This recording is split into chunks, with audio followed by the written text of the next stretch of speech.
Hey everyone. Let me make sure my volume's on. Thanks so much for joining. Well, I get my little slot on Mondays at 1 to go over how to write a escrow letter. Exciting part of the transaction, how much you're going to get paid and sending it to title. Oh, wow, it's not even 1 yet. Let's see you guys all being early. So I'm going to share my screen as I let everyone in.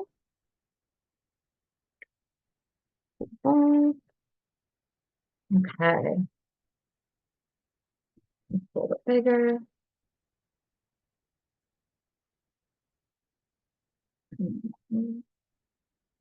All right. So I think by starting now, email just went out, so I'll wait a few more minutes before going over how to write an escrow letter. This should be a pretty quick class, but it's definitely going to be very helpful because your real estate classes definitely didn't go over this, and it is essential to the transaction. But because your title company will be like, we're closing on such and such date, but can you send over the escrow letter? And a lot of agents are like, yeah, what is that? So what the escrow letter is basically a breakdown of the amount you're getting paid as an agent and if there's any referrals involved or if there's any home warranty involved. Uh, it goes over how, if there's any HOAs, and we'll get into that right now. Okay, so I don't know if you guys were on last week, but this was just like a little mock um, loop that I used to show you how to send and just like navigate your dot loop. So what you'll need to know for your escrow letter is going to all be on the purchase agreement. And if you uploaded, oops, so sorry, let's see, so many tabs. Okay, here we go. So if you uploaded the template on whether it's a buyer's packet, seller's packet, it will have escrow letter already in your loop for you. If you need to add the escrow letter to your loop, click on templates. Under KWGM documents, under this folder, in the search bar, type in escrow. And the very first one or the second one, whichever, they're basically the same.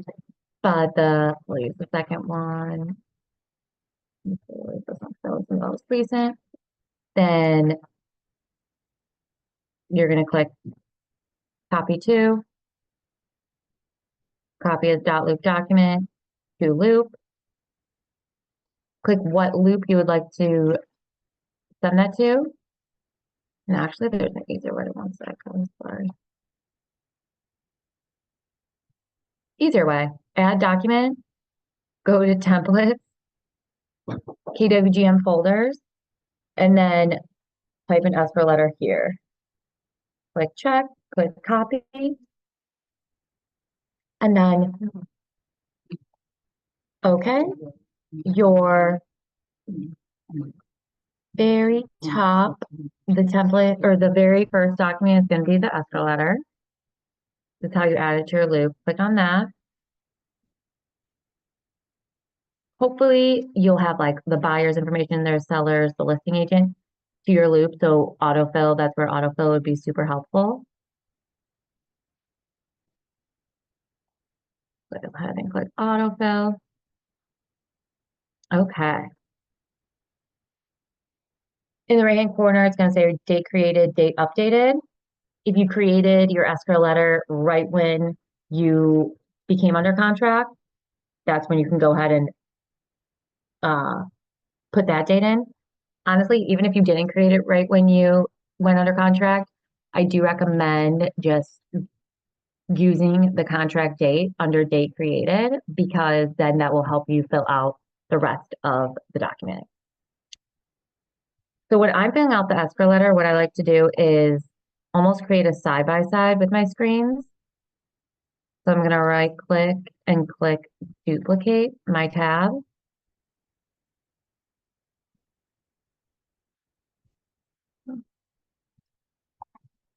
Um, maybe that's so many tabs open. Me. Okay, so I'm going to duplicate my tab, and then the tab that I duplicate, I'm going to click back and go to my purchase agreement. The information you're going to need to fill out the escrow letter is going to be on the purchase agreement. So obviously this one, I drive, address, Lyndhurst, Ohio, 44124. So now I'm creating the escrow letter for my deal on 1376 Hunting Drive. What title company is involved? It's going to be Ohio Revolve Title. And then what was the purchase price that you and the seller both agreed on? That was 250,000. When is the closing date? Let's see, that's the financing date. When did we say the closing date was? Let's pretend we was perfect. We said the closing date was going to be on 11/27. So the closing date would be possession. So closing date 11/27. And then now when it says the next tab is going to say commission payable. For this example, I am representing the buyer. So I click buy side. And depending on what you agreed with the listing agent and with your buyers on the percentage of your commission, you could put percent here. So say we agreed on 2.5%, and you would find this you would already know this. You've agreed to it. It's on the purchase agreement. I didn't fill out this purchase agreement completely, but it would be on the very last page of your purchase agreement. Everybody signed this document. You know how much you're getting as an agent, what you're going to be compensated. So in this deal, you're going to be compensated 2.5% of the purchase price times 2% equals. So your commission is going to be 6,250 is what the title company is going to send to you. They're going to send that to the office, and then Kate is going to process the check. Now, where it says referral paid by title company, in this transaction, we did not have referral. I didn't get this from anyone else. This was my client, so this would not apply. Commission payable to KWGM or outside referral, you can go ahead and leave those blank. You could put lines through them. You could put NA, but we do not. So again, the next two sections, you do not have to fill out. Same with the fourth section. Now, if you were the listing agent, being the listing agent and offering, if you were to offer the buyer's agent commission, if you are able to offer the buyer's agent commission, then you would know how much you're making as a listing agent and how much the buyer's agent is making. So you could fill out both sections technically, but this side is for your co-broke to fill out. So at this time, I don't know how much the listing agent is making. I know how much I'm receiving as a buyer's agent. So you do not have to fill this out. So majority of the time, commission payable to co-broke, you do not have to fill out, especially if you do not know. And then the fifth box down, additional fee of $249. Whoever you are representing, whether it's the seller or the buyer, that is going to be who pays the $249. So my buyer is going to owe the office $249. Again, this is your buyer is paying the $249. If I represented the listing agent, if I was the listing agent and represented the seller, then I would check the seller is going to owe the $249.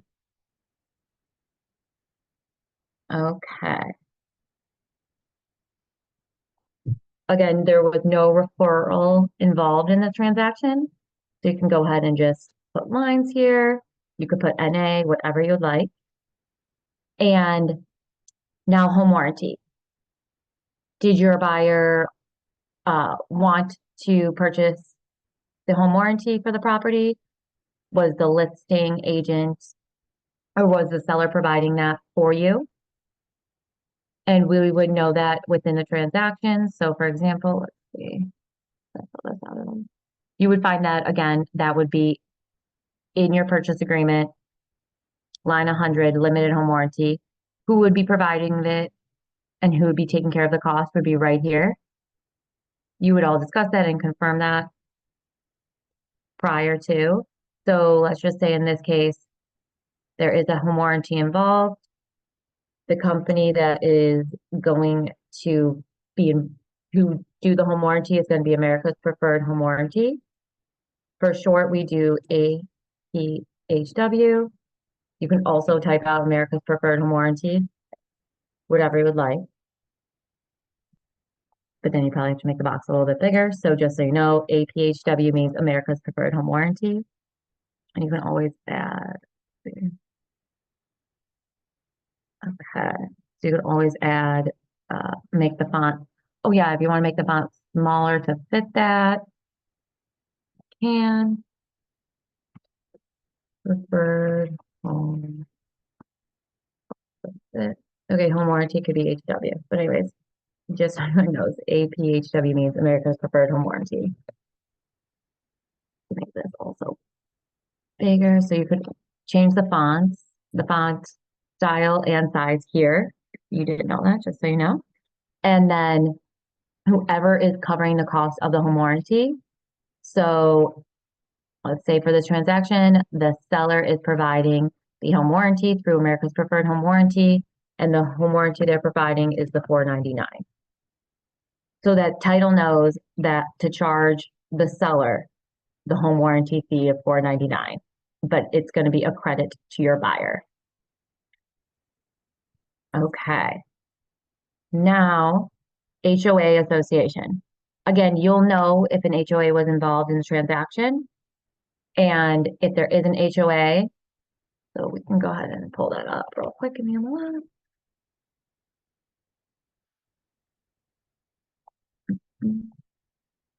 So the HOA would be in your, you would have information on that prior because your client would have to sign HOA documents agreeing to the HOA amount, whether it's monthly, annually, depending on what you see at the HOA. Let's see if there is one I can show you an example of real quick.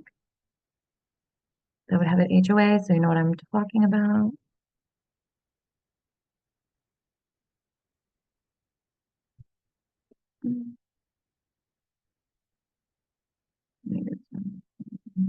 Normally like condos or places subdivisions have it. Okay, cool. Oh, love that. The first one I chose has an HOA. Okay. So where you'll find if there's an HOA, and you'll know this prior to even like writing the contract, but this right here is going to be where it'll have all the details regarding what the HOA is. So for example, it's going to be a $750 monthly HOA fee. And what that covers is association insurance, common area maintenance, exterior building, landscaping, property management, reserve fund, and snow removal. Awesome. So when you go here, you say, yes, there is an HOA. What is that fee? That fee is $750 per month. The name and contact of the HOA. Here we don't have that information, but you will have that information when you, again, on those documents that you'll have to sign that the listing agent will provide to you. And they'll be in your loop and everything. So you'll have all that information to then add to this escrow letter. Okay. Does anybody have any questions thus far? Sorry to pull the chat. Or feel free to go ahead and say it out loud. Okay. All right. Again, feel free to stop me at any time if you have any questions. And then when we go ahead and fill out the rest, so when it says point of sale, now the title company or the listing agent will definitely, hopefully, let you know if there is a point of sale of the property. To know if there's a point of sale of the property, you can always ask the title company for point of sale documents. And each city is different. So depending on where the property is located, some cities have point of sales and other cities do not. So for example, this is a document that I will go ahead and share in the chat. This is a document of all the cities that potentially have point of sales in Cuyahoga County. And this is in alphabetical order. So for example, Berea point of sale, yes, they have a point of sale. So giving the city of Berea a call to see what their point of sale is and making sure that either the seller did it or is the buyer going to assume those point of sales, depending on what that is. Now, for example, a city may have a point of sale, but it could be a point of sale only for rentals. So you're good because you're purchasing a house that would not apply to your transaction. But definitely always good to know if there is a point of sale and knowing that earlier on prior to creating the escrow letter. Let's see. Now we're in the city of Lyndhurst, and that is in Cuyahoga County. City of Lyndhurst, point of sale, no. Yay. We don't have to worry about a point of sale. Okay, let me put this document in my chat.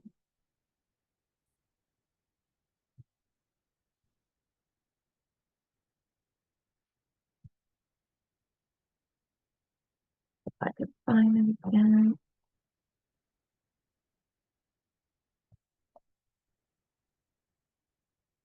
And, okay.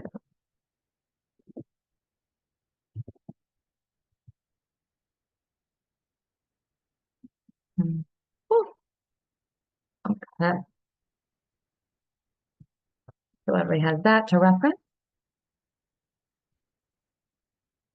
Okay, cool. So the city of Lyndhurst does not have a point of sale. You are good to go.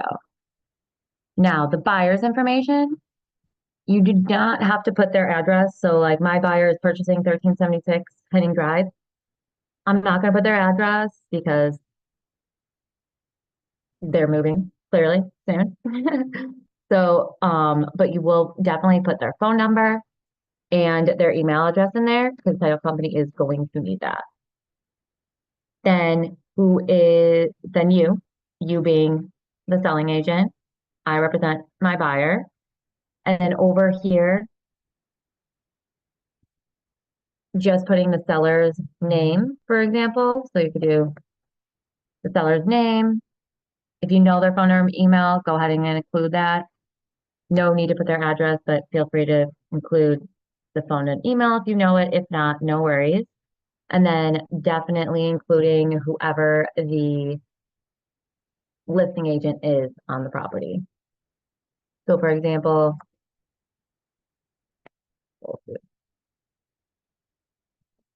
Tori, hopefully you know her phone number. Sorry, Tori, I don't know your phone number right now. So you want to do the listing agent, fill out everything in regards to the listing agent's contact information, and you'll find that on the MLS. Or hopefully you've already spoken to the listing agent several times, so you already know it and have them saved. And then whatever brokers they're with. Well, I don't know why mine populated, and I'm going to change that. And with if you're using Ohio Real Title, they know who KWGM is, but if you're using, I like spelling it out, Keller Williams Gray Metropolitan, when I'm filling out official documents like this. So yeah, so literally you can just go ahead and copy paste if it's with the same brokerage, but definitely just on the various documents putting Keller Williams Gray Metropolitan but on other things you can put KWGN for short. And then any questions regarding the transaction, please contact. So if you are a sole agent and this is your deal, it's going to be you. If the title company has any questions, and majority of the time, this will be you. But if you're a transaction coordinator and this isn't your client and you're just filling this out for your team, definitely put either your team lead or the main agent whose deal it is, their contact information here. Cool. And then again, here I like to put the contract date, the date that I created it, even if I am literally creating it on November 4th, I'm just going to put the contract date there because that will help me fill out paperwork later on in regards to inputting this into command. And that will be next week's session. So what date did my buyer and seller sign this document? That is going to be on 10/20. Is it 10/20? No, it can't be right. Maybe it says 10/28. Oh, 10/28. So sorry. I was like, you're on a Sunday. Okay, 10/28 is when I technically created this escrow letter, or that's when the contract date is. And then date updated is today, 11/4. Go ahead and click save. Now, again, depending who your title company is and who you've already had escrow agent, title agent assigned to your file. This is who you're going to send the escrow letter to. So for example, we'll go ahead and I'm going to go ahead and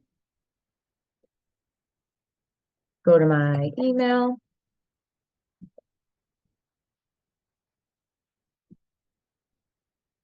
Get the title company's information.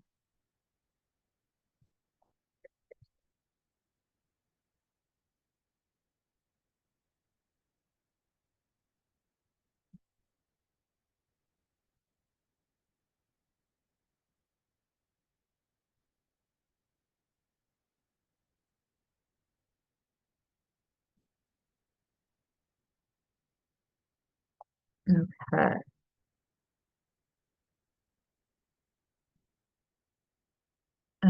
Sorry guys, take a minute just to load. But probably because all my crazy tabs open. Basically, we go in here, and then I'll show you an example of an escrow letter email.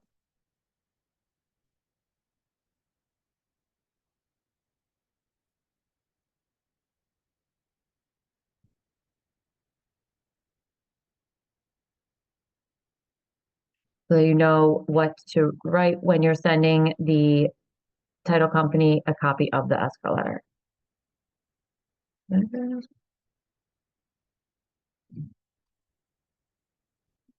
Okay, let's see.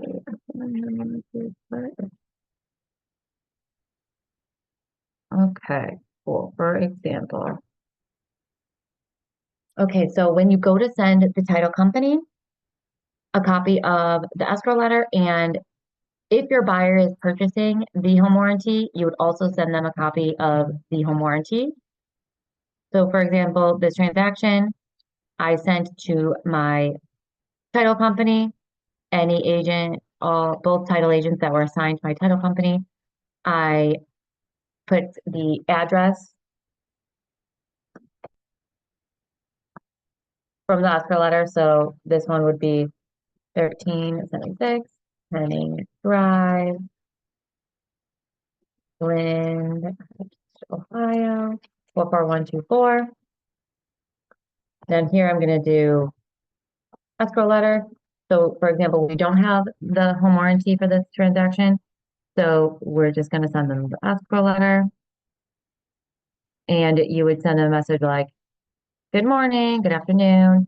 Please find attached the escrow letter, depending if it's both the home warranty and escrow letter for, and then go ahead and copy and paste your address of the property. Please let me know if you have any questions, if there's any additional information you need in the meantime. Thank you. If they need additional information or to clarify how much you're making, they will email you just so that they know before even closing begins. Oh, and so that being said, where did my notes out? Okay, we'll go here. Go back.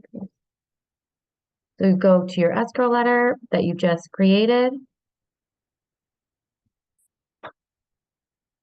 Click download. And then I like to name my escrow letter sent escrow letter 1376 Drive, just so I know that I already sent the escrow letter to the title company. So if they go ahead and ask me for it, I have that for them. So right here, I'll go ahead and attach that escrow letter. And then obviously this right here will have the title company's information. Go ahead and then just send that off. So then in here, in your dot loop document, what you'll do for your escrow letter, I like, as soon as I send the escrow letter to the title company, I rename my document saying sent escrow letter. And then I put the date, that I sent them the escrow letter. That way, in case I need to update anything or make any changes, I can go right in here and be like, oh, okay, I already sent it the 4th. They have the most recent updated one. Or if I need to update it, they're like, oh, I didn't send it to them yet. I can go in here and edit that and send it off.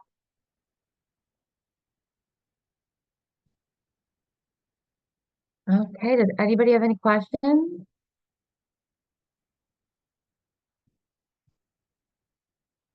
There.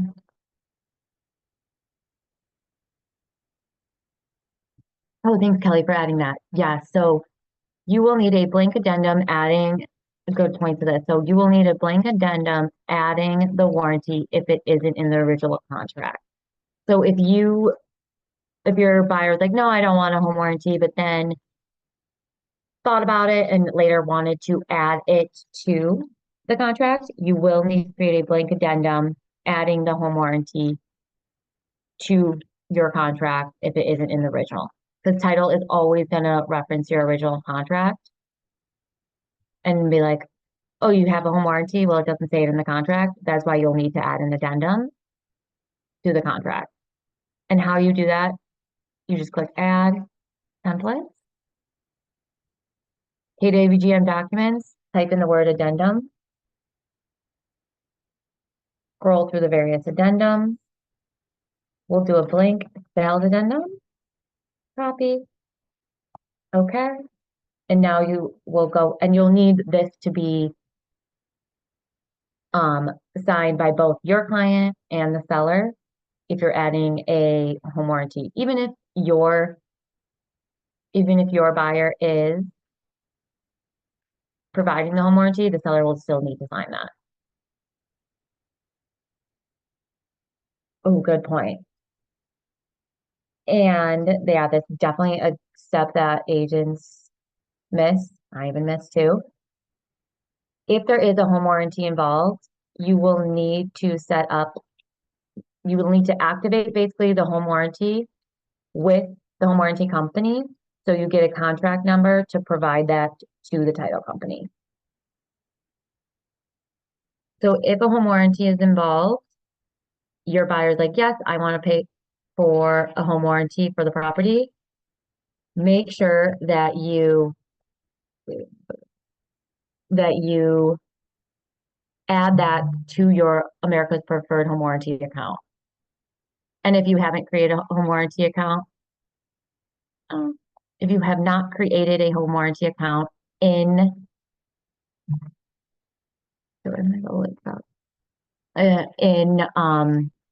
yet or ever use this, go ahead and create one today. It'll be super helpful. So for example, I've already created one. Oh, that doesn't know how to. Okay, cool. I'll show you an example of how to do that. So definitely create one, or you already have one. Awesome. Takes literally 2 seconds. And this is so nice to have this hub for your home warranties, because if you need to start a new warranty, so depending on um even if the seller has a home warranty and it's still through America's Preferred, hopefully you could go ahead and see it in this. But if you need to add a home warranty and your buyer is paying for it, I'm representing the buyer and they are paying for it. So it's going to be a closing home warranty. And then you fill out all this. Once you fill that out, you then save it and you upload your, once you fill this all out, you I believe you upload your home warranty that's signed by your buyer and they give you a contract number. I don't have any home warranties in here to show you what I'm talking about.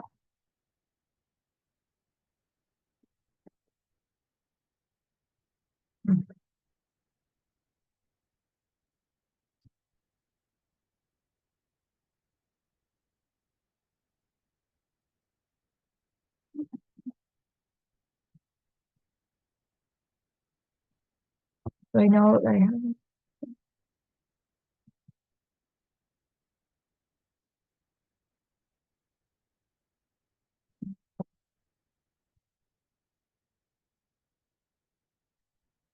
let's see if I have more copies of it. You will receive basically an invoice from the home warranty company that you will give to the title company, showing proof that your buyer would like to purchase the home warranty. I'll show you an example of what that invoice will look like. But again, definitely, if there's a home warranty involved with America's Preferred Home Warranty, adding it to Real Pro is crucial, because that is where you'll get the contract number to give to the title company.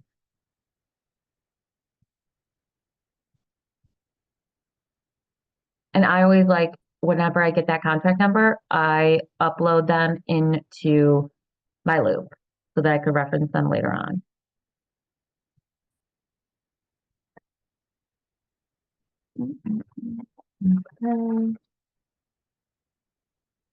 Okay. So this is an example of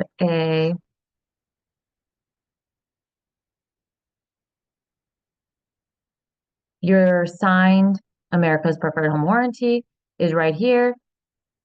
The buyer is purchasing it, but the seller still signed it. Then you'll upload this document, everything that's filled out there, you'll go ahead and upload that to the Real Pro, all that information there. When you click submit, that is when you'll receive the contract number showing that you have activated the home warranty.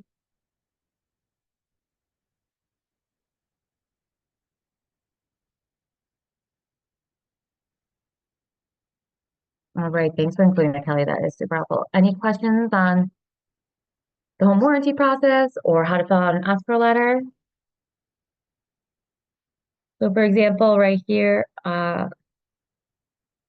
past deal, this is an example of an escrow letter. It was a 3-2 split, so that's not the exact percentage, but as long as the number here is accurate, you're good to go.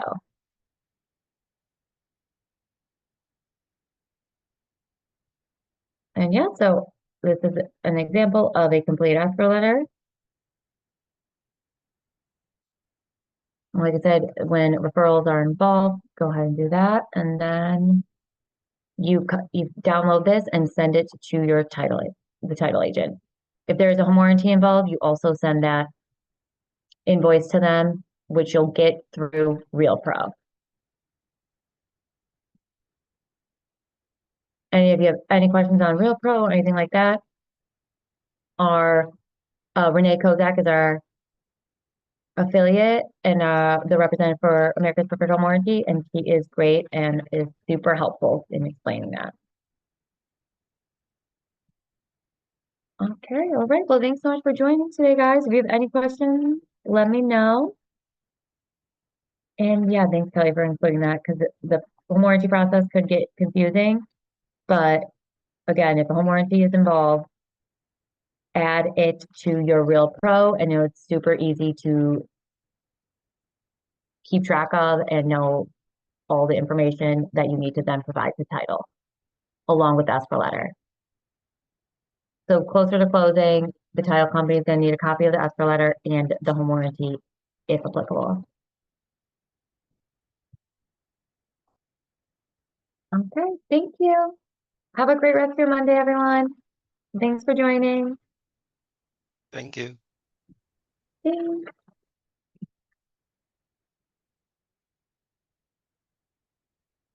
Bye.